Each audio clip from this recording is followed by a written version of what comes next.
Hi there, welcome back to my channel. In this video, I'm going to take you through how to monitor your Microsoft Fabric data warehouse environment. We'll explore tools and techniques that you can use to monitor your Fabric environment in order to track and manage cost, identify and resolve query performance issues, as well as gain insight into how your data is being used.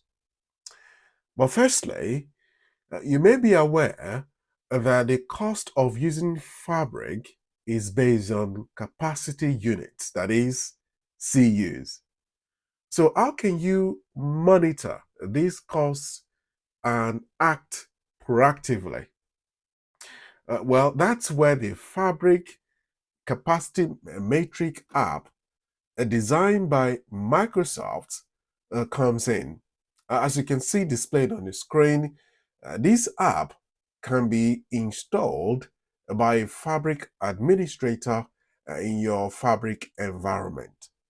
And you can see the screen, it sort of show you your capacity utilization, the operation, the duration of your activities, different data set that are being used, and it also shows throttling, and that is be able to identify whether the processes that you're running require more capacity in your environment as opposed to what is available for you.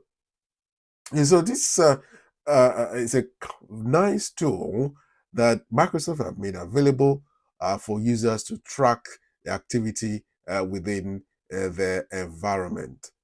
While if you are a Fabric administrator and you haven't installed or have this, this is a must go-to app that you can use to proactively monitor and maintain your Fabric data warehouse activity, or Lakehouse for that matter.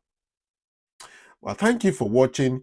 And if you find this video useful, uh, don't hesitate to click on the like button or subscribe to our channel.